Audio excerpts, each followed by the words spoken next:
நூல் சித்திக்கும். இந்த நூல் சித்திக்க வேண்டும் என்று நினைத்தீர்களானால் என்ன பண்ணலாம்? இப்படி ஒரு முயற்சி, இது கண்டிப்பாக அப்படி முயற்சி வெற்றி பெறுமான்னு கூட தெரியாது. திருவருள் அப்படி சொல்லியிருக்கு, அதனால் என்ன பண்ணுறோம்? அப்படி முயற்சி பண்ணி பார்க்குறோம். எனவே ஒரு 2 நிமிடம் நாம் அந்த முயற்சியில் ஈடுபடுவோம். தவத்தில் திருச்சிற்றம்பலம்.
சக்கரவர்த்தி தவராச யோகி என்னும் மிக்க திருமூலனரும் நாம் ஏவும் நாள் என்னாலோ என்று தாயுமானவர் வாக்கிற்கிணங்க நம்மளுடைய திருமூல தேவநாயனாருடைய வரலாற்றையும் அவருடைய நூலினுடைய சிறப்பை பற்றி நாம் அதற்கண் ஓரளவு சிந்தித்து கொண்டு பிறகு நாம் நூலை வழியாக பயணம் செய்வோம்.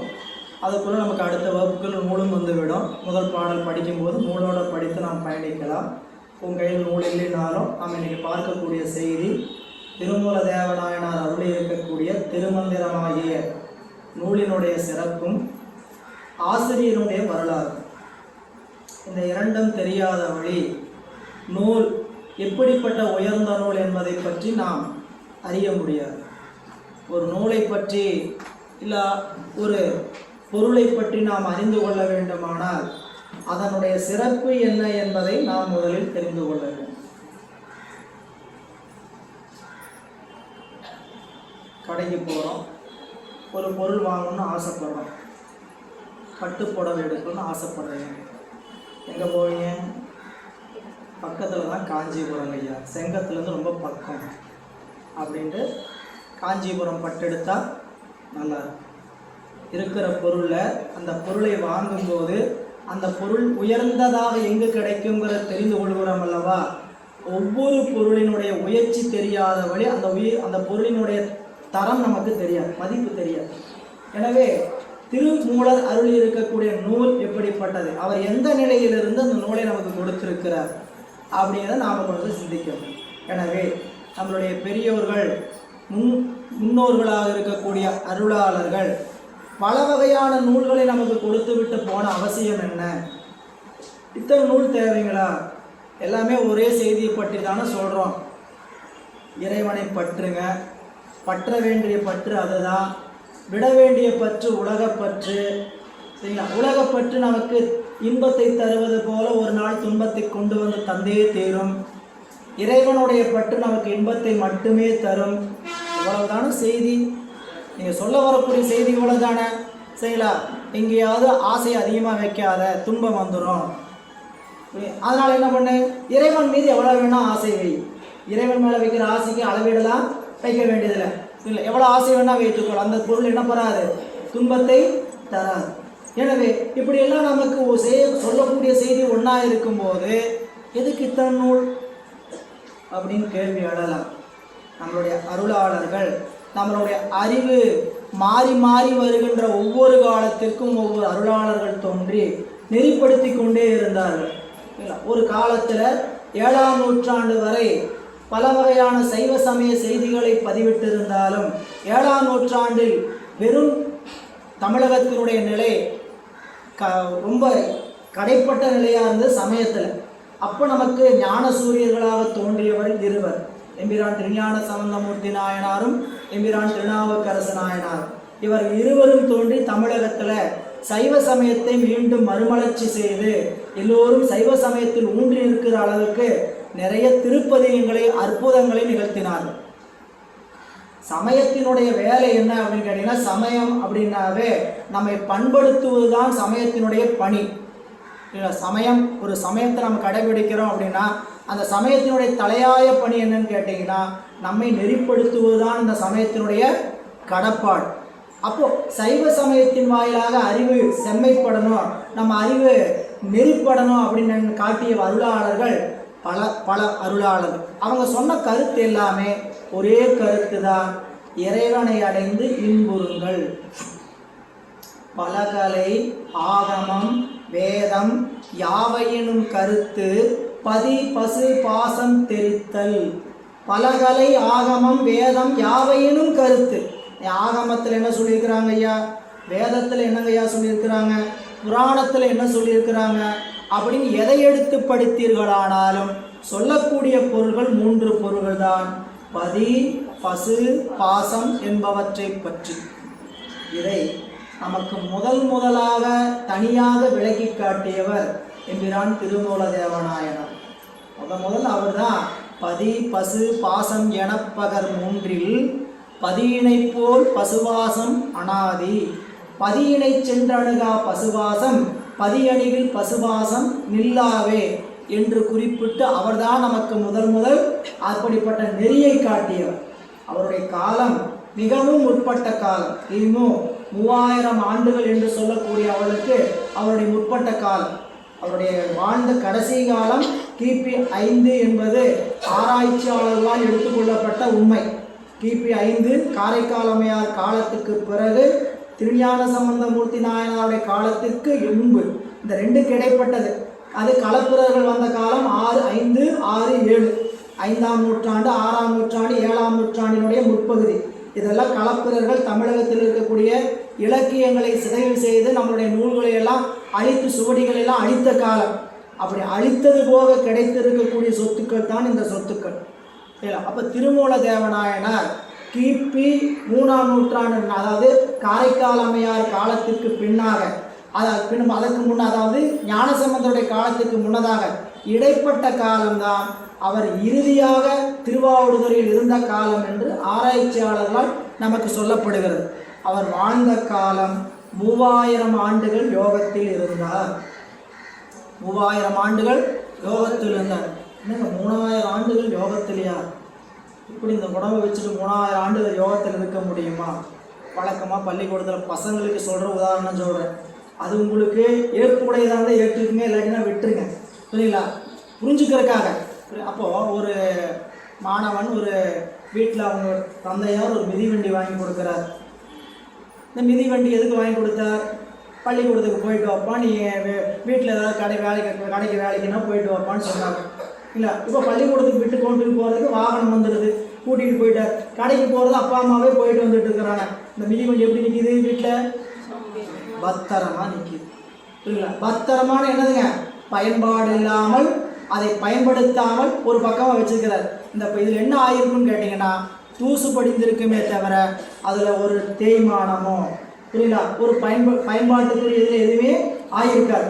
வச்சது எப்படி இருக்குதோ அப்படியே இருக்கும். மீண்டும் எடுத்து பயன்படுத்த என்ன பண்ணணும் கேட்டிங்கன்னா, இந்த காற்று அடித்து மீண்டும் ஒரு ஆயில் விட்டு ஓட்டணும்னு சைக்கிள் என்ன ஆகுங்க, மிதிவண்டி மீண்டும் ஓடும். இல்லை எத்தனை காலத்துக்கு?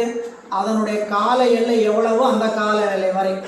இப்படி இந்த உடம்பினுடைய கால எல்லையை நீட்டிக்கொள்வதற்கான வாய்ப்பை யோகம் சொல்கிறது. அந்த யோகத்தினுடைய நெறியில் மூத்தவராக நின்றவர் எம்பிரான் திருமூல தேவநாயனார். இல்லை இவர் 3000 ஆண்டுகள் வாழ்ந்த மாதிரி இன்றைக்கி நாங்கள் 3000 ஆண்டுகள் வாழ முடியுமா? வாழலாம். 3000 ஆண்டுகள் கற்பனைலாம் வேண்டாம்.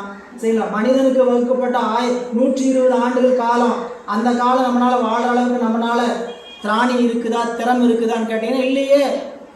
ஏன் இல்லைன்னு கேட்டிங்கன்னா, சொல்லப்பட்ட நெறிப்பாட்டில் நம்மளால் என்ன பண்ண முடியல, நிற்க முடியல. இல்லை யோகத்தில் நிற்கணும்னா சில உணவுப் பொருட்களையெல்லாம் சாப்பிடக்கூடாதுன்னு சொல்கிறாங்க. சொன்ன ஆரம்பித்தோடனே அடுத்த வகுப்பில் 10 பேர் இருக்க மாட்டேங்க.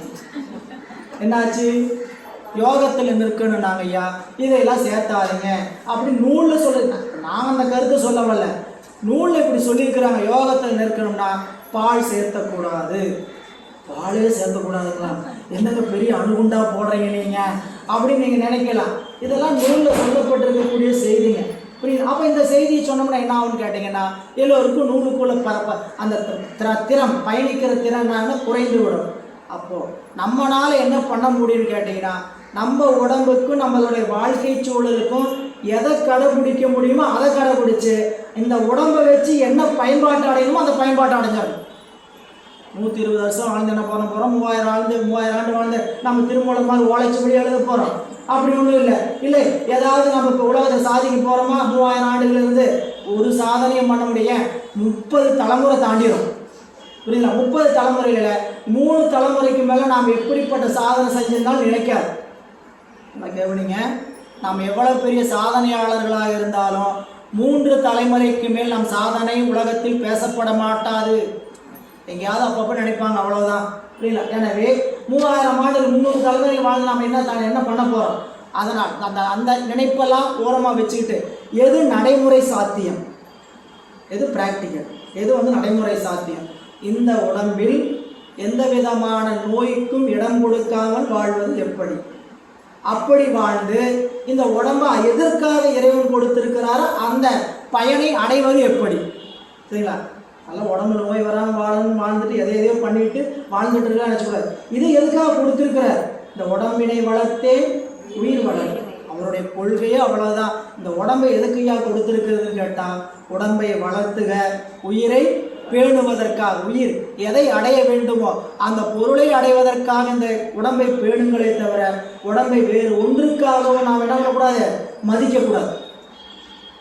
எனவே மூலர் என்று சொல்லக்கூடிய திருமூல தேவநாயனார் அவருடைய சொற்கள் எப்படிப்பட்ட சொற்கள் என்று சொல்லும் பொழுது, ஆன்று அவிந்து அடங்கிய கொள்கை சான்றோர்கள். உங்களை எப்படிப்பட்டவர்கள் கேட்டீங்கன்னா, ஆன்றவிந்து அடங்கிய கொள்கை சான்றோர்கள்.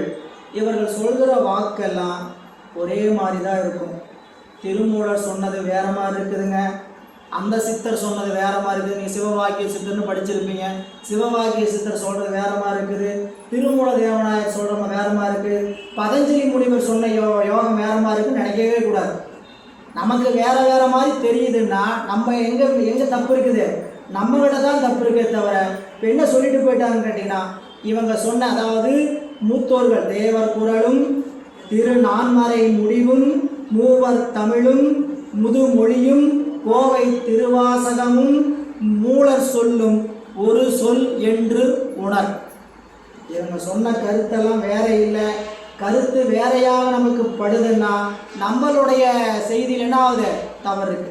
அலைவரிசை சரியாக கிடைக்கலன்னா யாருடைய குற்றம்? பக்கத்தில் இன்னொருத்தர் பேசிட்டு இருக்கிறாங்க அலைபேசியில், நமக்கு அந்த சிக்னல் கிடைக்கலன்னா யாருடைய குற்றம்? நம்மளுடைய சிக்னல் கிடைக்கல. அப்போ நம்ம தான் நம்மளைய அந்த இடத்துக்கு சரி பண்ணி கொண்டு போய்க்கணுமே தவிர அலைவரிசையில் குற்றம் கிடையாது. இறைவனுடைய அலைவரிசையில், நம்மளுடைய உலக அலைவரிசையில் சேட்டலைட்டில் கூட குற்றம் வரும், புரியல, டெக்னிக்கல் ஃபால்ட் வரும். அங்கே அப்படி கிடையாது. இறைவனுடைய திருவருள் அலைவரிசை எப்பொழுதும் ஒரே போல் இருக்கும். எனவே கொள்கை சான்றோர்களுடைய கருத்துக்கள் எல்லாம் ஒன்று போலவே இருக்கும். எனவே மந்திரம் என்ற சொல் நூலுக்கு என்ன பெயர்? திருமந்திரம். திருமந்திரம் அப்படிங்கிற நூலுடைய பெயர் ஆசிரியர் வைக்கல. கண்டிப்பாக திருமூலதேவநாயனார் திருமந்திரம் என்ற பெயரை இந்த நூலுக்கு சூட்டவில்லை. அவர் நூலுக்கு சூட்டிய பெயர் வேறு வேறு பெயர்கள், சிவாகம தெளிவு அப்படிலாம் சொல்றாரு, உள்ள பார்க்கலாம். அவர் திருமந்திரங்கிற பெயரை அதற்கு வைக்கல. அப்ப யார் இந்த நூலுக்கு திருமந்திரம் வச்சாங்க அப்படின்னு கேட்டீங்கன்னா எம்பிரான் சேக்கிழார் பெருமான் தான் இந்த நூலுக்கு திருமந்திர மாலை அப்படின்னு பெயரை சூட்டி இருக்கிறார். நமக்கு ஆதன்டிகேட்டட் பர்சன், அங்கீகரிக்கப்பட்ட நபர். திருமூல தேவநாயனார் வரலாறு சரியான வரலாறா இல்லையா, கொடுக்கப்பட்டிருக்கக்கூடிய வரலாற்று உண்மையா இல்லையானா உண்மை. யார் உறுதி செய்திருக்கிறார்கள்? சேக்கிழார் பெருமானதை உறுதி செய்திருக்கிறார். நமக்கு தீர்ப்பில் உயர்ந்த தீர்ப்பு யாருடைய தீர்ப்புனா உயர்நீதிமன்ற தீர்ப்பு. அந்த உயர்நீதிமன்றமாக நமக்கு விளங்குவது தெய்வ சேக்கிழார் பெருமான். அவருடைய வாக்குல திருமூல தேவநாயனாருடைய வரலாற்றை நமக்கு 28 பாடல்களில் கொடுத்திருக்கிறார். எனவே அவர்தான் நல் திருமந்திர மாலை என்று இந்த நூலுக்கு பெயரை இடுகிறார். எனவே திருமந்திரம் என்று சொல்லுகின்ற நூலினுடைய பெயர் அமைந்த நிலை இவ்வாறு. சரி, மந்திரம் என்பது என்ன? நம்ம மந்திரம் எத்தனையோ மந்திரம் படிக்கிறோம். மந்திரங்கள் ஒரு மந்திரம், நம்மளுக்கு எத்தனையோ மந்திரங்கள் கோயிலில் சொல்கிறாங்க. இந்த மந்திரங்கள்லாம் என்ன? முதல் மந்திரம் என்ற சொல்லுக்கு பொருள் என்ன அப்படின்னு பார்த்தீங்கன்னா, மந்திரம் என்பது நினைப்பவரை காப்பது. மந்திரம் என்பது நினைப்பவரை காப்பது. நீங்கள் எந்த மந்திரம் உங்களை நீங்கள் சொல்லுகின்ற பொழுது உங்களுக்கு காப்பாற்றுதோ அந்த அவையெல்லாம் உங்களுக்கு மந்திரங்கள். இந்த மந்திரம் யார் வாயிலாக வெளிப்பட்டது? மந்திரங்கள் எங்கிருந்து வந்தது அப்படின்னா, நிறைமொழி மாந்தர் ஆணையில் கிளர்ந்து வந்தவை மந்திரம். மந்திரம்னா நீங்க ஒரு சார்பு பற்றி மட்டும் மந்திரம் அல்ல, புரியுங்களா? நீங்க நல்லா இருக்கணும் அப்படின்னு ஒருத்தர் வாழ்த்துறாங்க. அவங்க வாழ்த்தக்கூடியவர்கள் நிறைமொழி மாந்தர்களாக இருந்தால் அவர்கள் வாழ்த்துகின்ற வாழ்த்து அப்படியே பலிக்கும். அதுதான் நிறைமொழி. எது நிறைமொழி அப்படின்னா அதுக்கு முதல் டெஃபினேஷன் வேணும், விளக்கம் வேணுமே. முதல் நிறைமொழினா என்னன்னு தெரியணும். இல்லை நிறைமொழினா என்ன, குறைமொழினா என்ன அப்படின்னா, இறைவனை பற்றி பேசுகின்ற சொற்கள் அனைத்தும் நிறைமொழி. இறைவனை தவிர்த்து உலகத்தை பற்றி பேசுகின்ற அத்தனை சொற்களும் குறைமொழி. எங்க இதுக்கு சான்று இருக்குதுங்க ஐயா அப்படின்னு கேட்பீங்களா? கேட்க மாட்டீங்களா? எங்க பாட்டு அவுத்துட்டு போயிட்டே இருக்கிறீங்க. நாங்க பேசுறதெல்லாம் குறைமொழிங்கிறீங்க, சிவபெருமான பேசுறதெல்லாம் நிறைமொழிங்கிறீங்க. எப்படி எங்க சான்று இருக்குது அப்படின்னா, நிறைய சான்று இருக்கிறது.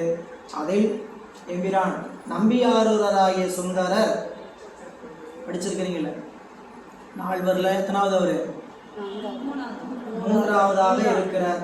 அவர் இறைவனோடு எப்படி பழகினார்? தோழராக பழகினார். தம்பிரான் தோழர். சரிங்களா? அவரை வச்சுதான் பெரிய புராணமே. பெரிய புராணத்துடைய கதாநாயகன் யாருங்க? சுந்தரமூர்த்தி நாயனார் தான், இல்லைங்களா? அவர் திருப்புகலூர் என்று சொல்லக்கூடிய ஒரு திருத்தலம், இப்போ அருகாமையில் நமக்கு குடமுழுக்கு நடந்தது, உங்களுக்குலாம் தெரியும். இம்பிரான் திருநாவுக்கரசு பெருமான் முக்தி பெற்ற திருத்தலம், 6 நாயன்மார்கள் ஒன்று கூடிய திருத்தலம் திருப்புகலூர் என்று சொல்லக்கூடிய திருத்தலம். இந்த திருத்தலத்தில் சாமிகிட்ட போய் பொன் வேணும்னு கேட்குறார். தான் செய்கின்ற சிவபுண்ணியத்துக்கு இறைவன்கிட்ட போய் பொற்காசுகள் வேணும்னு கேட்குறார். சாமி இவருடைய தமிழ் கேட்பதற்காக கொஞ்சம் காலதாமதம் பண்ணி கொடுக்கல. ரொம்ப வருத்தத்தோடு போய் கோயிலுக்கு வெளியே கட்டடம் கட்டி கொண்டு இருக்கக்கூடிய செங்கற்கள் இதையெல்லாம் எடுத்து என்ன பண்ணுறார், தலைக்கு தலையணை மாதிரி உயர்த்தி தன் மேல் போட்டிருக்கக்கூடிய பட்டு தொண்டை விரித்து அப்படியே ஒரு வருத்தத்தோடு படுக்கிறார். எழுந்தபோது அதை எடுத்தால் அந்த செங்கற்கற்கெல்லாம் பொற்கற்களாக மாறி இருந்தது. அதெல்லாம் உங்களுக்கு தெரிஞ்ச வரலாறு, எதை தெரியாத புதுசாக வந்து நாங்கள் சொல்கிறோன்னு நினச்சிக்கூடாது. நீங்கள் புரியல. அங்கே இருக்கக்கூடிய செய்தி என்னன்னு கேட்டீங்கன்னா, சாமி திருப்பதிகம் பாடுறார். தம்மையே புகழ்ந்து இச்சை பேசினும் சார்வேனும் தொண்டர் தருகிறார். பொய்மையாளரை பாடாதே எந்தை புகழூர் பாடுமின் புலவீர்கார். இரண்டாவது வரி தான் முக்கியம்.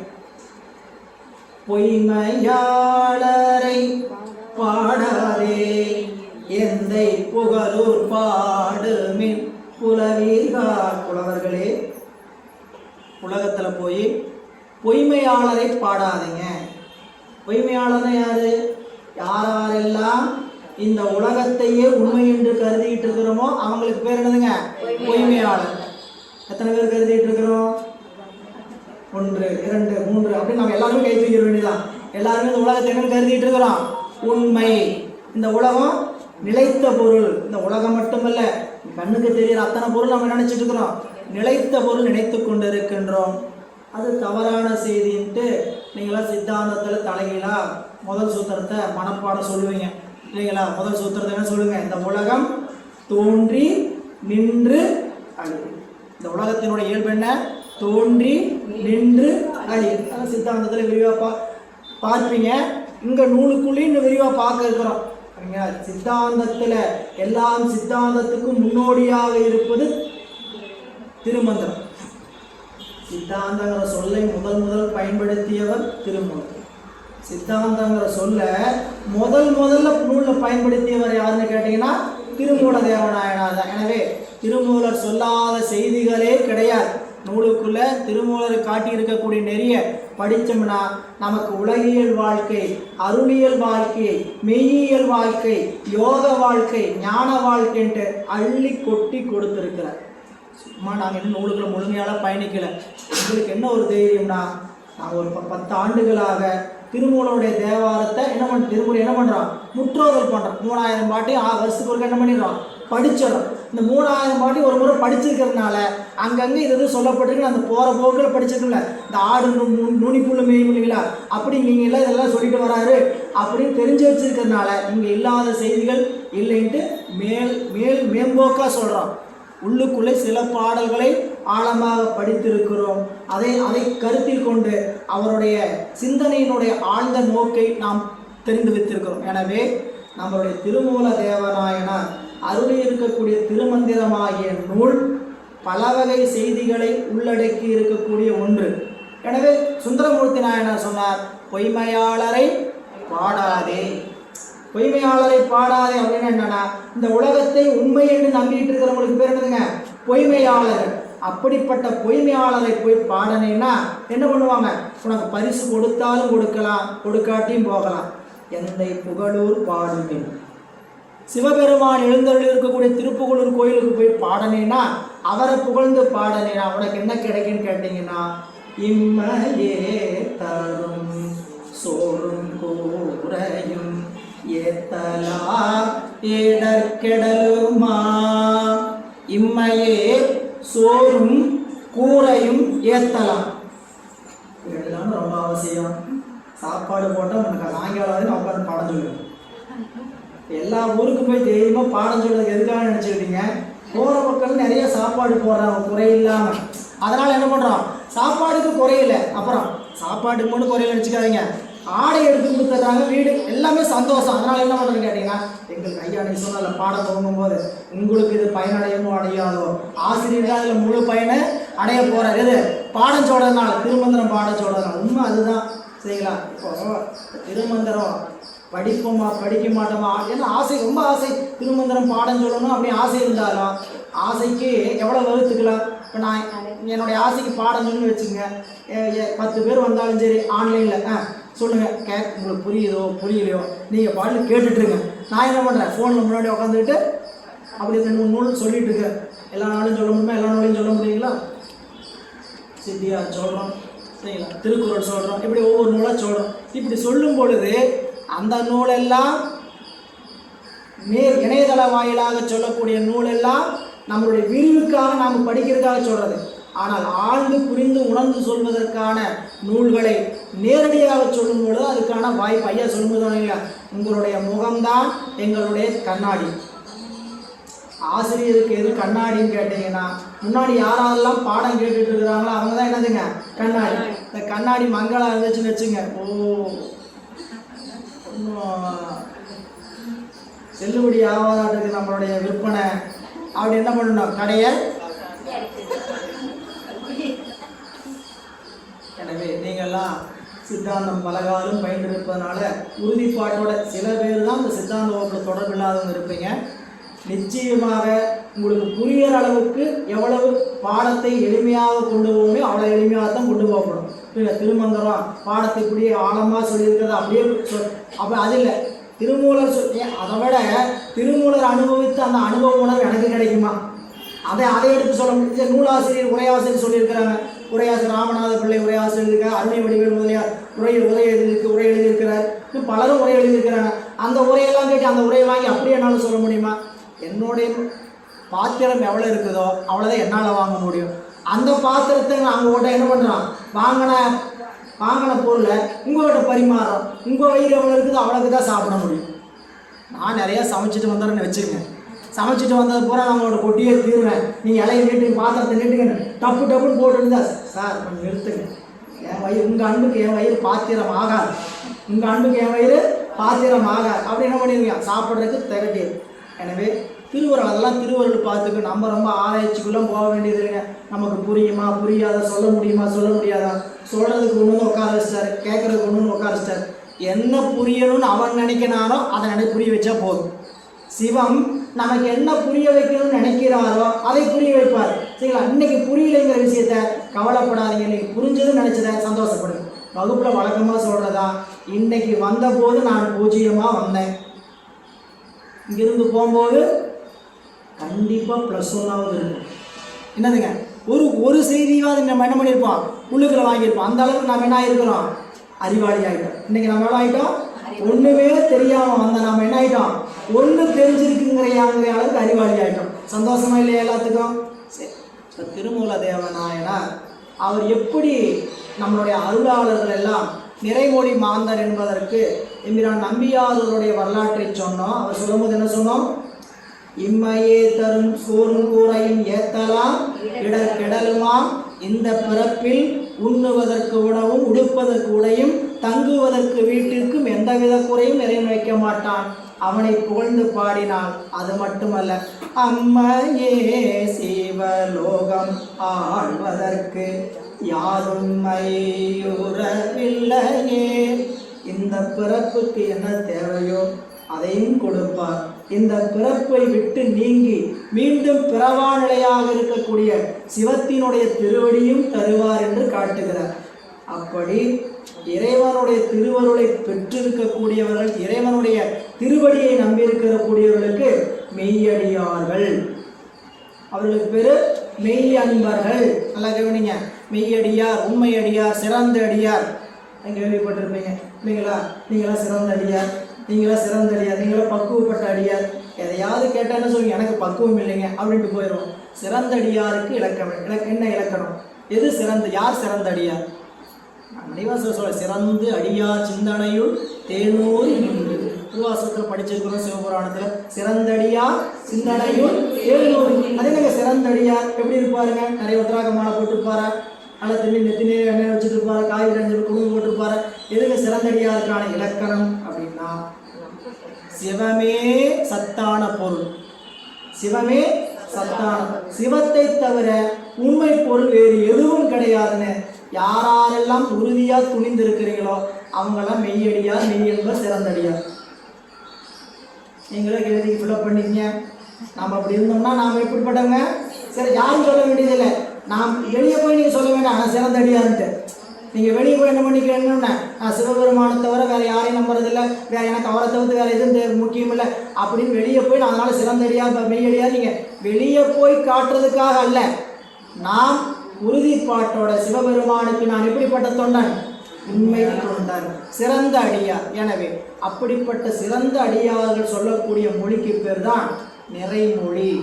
அவர்கள் வாக்கிலிருந்து இறைவன் புகழை தவிர வேறு ஒரு புகழும் அவர்கள் வாக்கிலிருந்து வரவே வராது. அந்த புகழுக்கு பெயர் பொருள் சேர் புகழ். அந்த பொருளுக்கு பேர் பொருள் சேர் புகழ் என்றார் வள்ளுவர். இருள் சேர் இருவினையும் சேரா இறைவன் பொருள் சேர் புகழ் புரிந்தார் மாட்டு. படித்த மாதிரியே இருக்கும். திருக்குறளில் கடவுள் வாழ்த்தில் இருக்கக்கூடிய ஒரு குறள் தான். சரிங்களா? இருள் சேர் இருவினையும் சேரா, இறைவனுடைய பொருள் சேர் புகழ் புரிந்தார் மாட்டார். சரி, இந்த பொருள் சேர் புகழுக்கு பரிமேலழகர் உரை எழுதினார். மற்றவர்களுடைய புகழெல்லாம் உண்மை நிலை இல்லாத காரணத்தினால் இறைவனுடைய புகழே உண்மையான பொருள் சேர் புகழ்.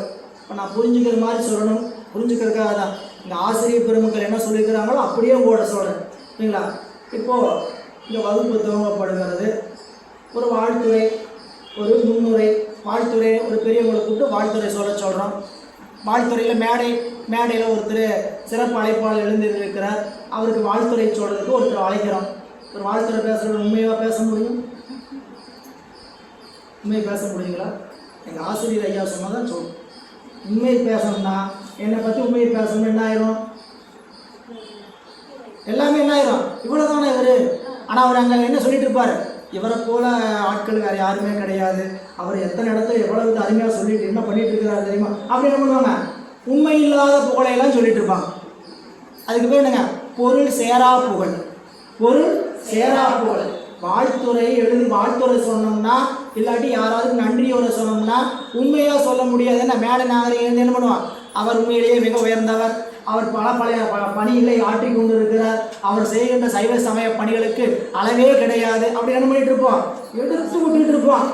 10% உண்மையாக இருக்கும், 90% இதுக்கு பேர் பொருள் சேராத புகழ்கிட்ட. இந்த புகழுக்கு பேர் பொருள் சேரா புகழ். இதே புகழை இறைவனை புகழ்ந்து பாருங்க. அவரை இப்படி புகழ்ந்தீங்கன்னா அந்த புகழுக்கு 100% அவர் தகுதியுடையவரா இல்லவா? சரிங்களா? எல்லாரையும் காப்பாற்றுறாருங்க, உண்மை. எல்லாருக்கும் வேண்டியது செய்கிறாருங்க, உண்மை. என்னென்னலாம் அவரை பற்றி புகழ் சொல்கிறீங்களோ 100% பொருள் சேர்கின்ற புகழ் யாருக்கு? இறைவனுக்கு. 100%த்தில் பகுதி சதவீதம் பொய்யா இருக்கிறது யாருக்கு? நமக்கு. எனவே நம்மளுடைய புகழை பாடக்கூடாது, இறைவனுடைய புகழையே பாட வேண்டும். அப்படி பாடுபவர்களுக்கு பேர் தான் நிறைமொழி மாந்தர். அப்படி நிறைமொழி மாந்தருடைய வாக்கில் இருந்து வருகின்ற அத்தனையும் மந்திரம். அந்த மந்திர சொற்கள் நான் நல்லா இருக்கணும்னு சொல்லி வாழ்த்துனாங்கன்னா நிச்சயமாக நல்லா இருக்கும். அவர்கள் கோபப்பட்டு ஏதாவது சொன்னார்களா நிச்சயமாக அதுவும் பலி. ஏன்னா திருவள்ளுவர் பரிமேலழகர் உரை எழுதி படிச்சிங்கன்னா அதில் இருக்கக்கூடிய செய்தி, நீங்கள் குறை சொல்லி அவர்கள் சொன்னாலும் சரி, நிறை சொல்லி சொன்னாலும் சரி, பயன், அதாவது பயந்தே தீரும், நிச்சயமான அதற்கான பயனை கொடுத்தே தீரும் சொல்லிடுறார். எனவே திருமூல தேவநாயனார் இந்த நூல் நிறைமொழி மானையில் கிடந்த மறைமொழிதானே மந்திரம் என்று சொல்லுகின்ற வாக்கிற்கிணங்க திருமூல தேவநாயனார் அருளி இருக்கக்கூடிய இந்த நூல் முழுக்க முழுக்க மந்திர சொற்கள். இதில் மந்திரம் மட்டுமல்ல, பல வகையான செய்திகள், யந்திரம், தந்திரம் என்று பல வகையான செய்திகள் உள்ளே நூலுக்குள் அடங்கி இருக்கிறது.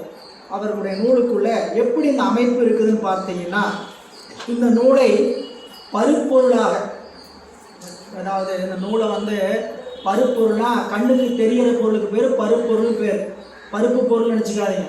பருப்பொருளாக கண்ணுக்கு தெரிவதாக, காட்சிக்கு தெரிவதாக இருக்கக்கூடிய தூளமாக இருக்கிறதுக்கு பேர் பருப்பொருள். உங்களுக்கு ஒன்று சொன்னால் புரியும். சாக் பீஸ் என்கிறது என்னதுங்க? கண்ணுக்கு தெரியக்கூடிய பருப்பொருள். அதனுடைய நுண்மை பொருள் அது எதிலிருந்து தோன்றியது? சுண்ணாம்பு தூளுங்கிறது. அந்த சுண்ணாம்பு தூளுக்கும் மூலமாக ஒரு பொருள் இருக்கும், சரிங்களா? அந்த பொருள் நமக்கு காட்சிக்கு வராது. அந்த காட்சிக்கு வராத பொருளுக்கு பேர் நுண்மை பொருள்னு பேர். காட்சிக்கு வருகின்ற பொருளுக்கு பேர் பருப்பொருள். இப்போ நம்ம யாராவது இறைவனுடைய திருவடியை சார்ந்துட்டாங்கன்னா பத்திரிகையில் போடும்போது என்ன போடுவாங்கன்னு கேட்டிங்கன்னா, நாளிதழில் பரு உடல் நீர்த்தார் ஃப்ளக்ஸ் வச்சாங்கன்னா என்ன பண்ணுவாங்க? பரு உடம்பு நீர்த்தார், பூத உடம்பு நீர்த்தார். பூத உடம்பு நீங்கி இறைவனடி சேர்ந்தார், பரு உடல் நீங்கி இறைவனடி சேர்ந்தார். அப்போ பரு பொருள்னா கண்ணுக்கு தெரியக்கூடிய பொருளுங்க. இப்போ ஒரு கண்ணுக்கு தெரியக்கூடிய பொருளை நாம் தெரிந்து கொண்டால்தான் அதற்கு மூலமாக இருக்கக்கூடிய சூக்கும பொருள் எதுவும் தெரியும். அதுக்கு பேர் பாயிரம்னு ஒன்று வச்சிருக்கிறாங்க. இப்போ நூல் என்பது ரொம்ப சூக்குமமாக இருப்பது, நுண்மையாக இருப்பது. இந்த நுண்மையாக இருக்கக்கூடிய பொருளை அறிந்து கொள்வதற்கு நூலினுடைய முகப்பில் பாயிரம் என்ற ஒரு பகுதி உண்டு. அதற்கு பெயர் முன்னுரைன்னு வச்சுக்கலாம், கண்ணாடின்னு வச்சுக்கலாம். இந்த நூலுக்குள்ள நீங்கள் போகணும்னா என்ன பண்ணணும்? பாயிரத்தை தெரிஞ்சுக்கணும். எல்லாருமே எந்த நூலை படித்தோம்னாலும் நூலுக்கு ஒரு முன்னுரை கொடுத்துருப்பாங்க. ஏங்க நூலுக்குள்ளே எல்லாம் சொல்லிடுறீங்களே, அப்புறம் எதுக்குங்க முன்னுரை? நூலுக்குள்ளே எல்லாம் சொல்லிடுறாங்க, அப்புறம் எதுக்கு முன்னுரை? எல்லாருமே நூலை முழுசாக படிக்கவே போகிறோம். அப்புறம் நூலை முழுசாக படிக்க போகணும்னா நம்மளுக்கு என்ன வரணும்? இந்த நூலை பார்க்கணும், நம்மளுக்கு என்ன வரணுங்க? விருப்பம் வரணும். உள்ளுக்குள்ள நூலில் பயணிக்கணும், இந்த நூலை படிக்கணும், நம்மளுக்கு என்ன வரணும்?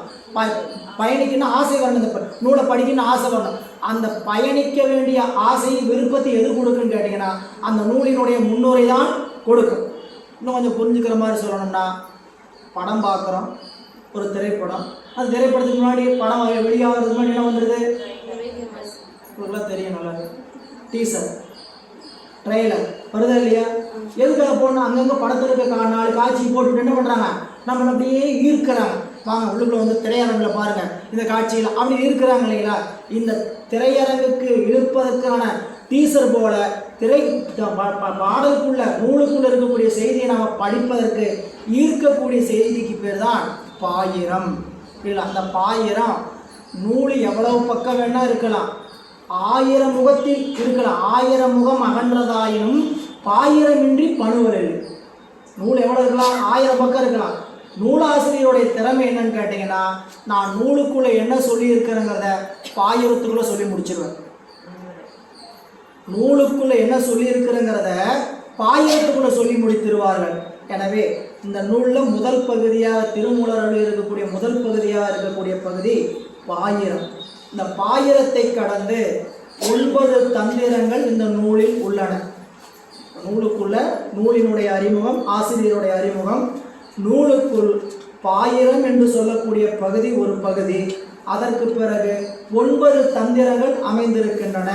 இந்த பாயிரம் என்கின்ற பகுதியில் ஆசிரியர் பெருந்தகை நமக்கு எடுத்துக்காட்டி இருக்கக்கூடிய செய்திகள், பாயிரத்தை படித்து நமக்கு அதன் வாயிலாக நமக்கு அவர் காட்டக்கூடிய கருத்து என்னன்னு கேட்டிங்கன்னா, கடவுள் வாழ்த்துன்னு ஒரு பகுதி வைத்திருக்கிறார், நுதலிய பொருள் என்று ஒன்று வைத்திருக்கிறார், நூறு சிறப்புன்னு ஒன்று வைத்திருக்கிறார், குரு பாரம்பரியம் என்று ஒன்று வைத்திருக்கிறார், தம் வரலாறு என்று ஒன்று வைத்திருக்கிறார், அவையடக்கம் என்று ஒன்று வைத்திருக்கிறார், நூலின் அளவும் பயணம் என்று ஒன்று வைத்திருக்கிறார், குரு மட வரலாறு என்று ஒன்று வைத்திருக்கிறார்.